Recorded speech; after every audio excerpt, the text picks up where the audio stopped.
Dominique Vachal m'a rejoint à présent. Il est de l'UMI Corsica, c'est UMIH, c'est un collectif, c'est ça? Racontez-moi. L'Union des métiers de l'industrie hôtelière voilà, de Corse. de Corse. Et donc c'est une belle image. Racontez-moi, qu'est-ce que c'est? Combien de personnes? Combien d'hôtels? Il y a 150 adhérents, Oui. et donc qui sont tous engagés avec un souci de développement durable. Et donc on a créé depuis 5 ans le projet Rispetu. Donc le projet Rispetu. Bien à la caméra. Projet Rispetu. Donc il y a eu 3 étapes dans le projet.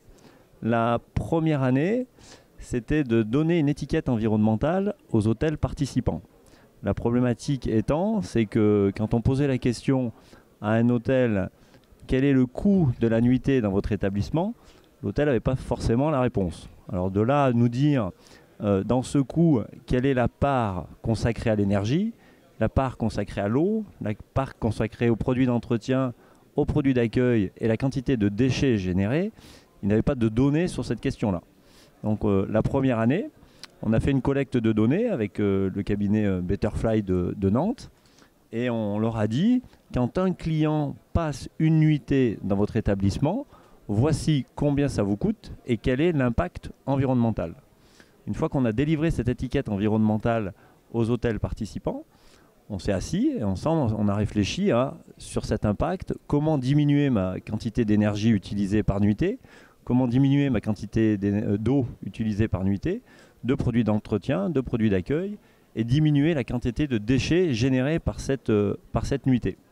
Donc on a mis des plans d'action en place, et ce qui est très intéressant, c'est que la dimension économique et la dimension écologique vont dans le même sens. C'est-à-dire que plus on a fait des économies par nuitée, plus on a diminué notre impact environnemental.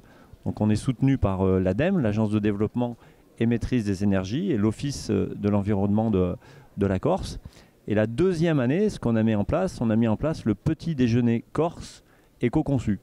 Donc l'idée, c'est de fournir des produits corse au petit déjeuner. Quand on a commencé le projet, il n'y avait que 15% des produits du petit déjeuner qui étaient d'origine corse. Et aujourd'hui, dans les hôtels participants, on est à 55% de produits au petit déjeuner qui sont d'origine corse. Ce qui diminue de façon considérable la quantité de déchets, puisque 30% des déchets liés au petit déjeuner sont dus au transport par bateau et au suremballage lié au transport en bateau.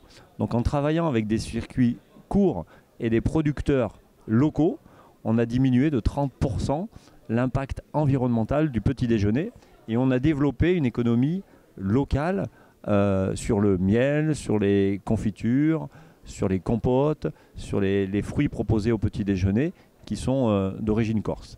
Et la troisième année, la troisième étape du projet, on a mis en place ce qui n'existe nulle part ailleurs, c'est la charte du séjour plus vert. Alors la charte séjour plus vert qu'on a mis en place la troisième année, on dit au client à l'arrivée, on lui explique qu'on est dans un projet d'hôtellerie durable et s'il veut, il peut contribuer au projet.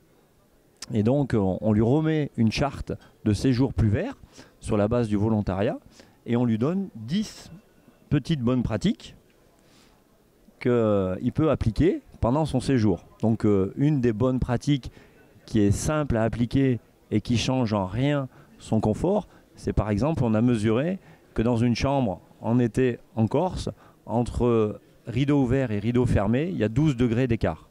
Il suffit que le client pense à fermer ses rideaux en quittant sa chambre et il y aura 12 degrés qui ne vont pas être produits par de l'énergie électrique, mais qui vont être produits naturellement.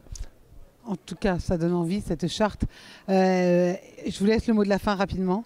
Et donc cette charte aujourd'hui, elle est appliquée dans 8 hôtels sur les 29 qui ont mis en place le projet Rispetu en Corse. Et je suppose que votre projet, c'est que ça se développe encore plus dans toute l'île, c'est ça? Exactement. Et bien en tout cas, on l'a bien compris. Donc la Corse, finalement, c'est une destination aussi de conscience, parce qu'on y va, parce qu'on y croit. Dominique Vastchild, qui est donc de l'Union des hôteliers de Corse. Merci beaucoup. Merci.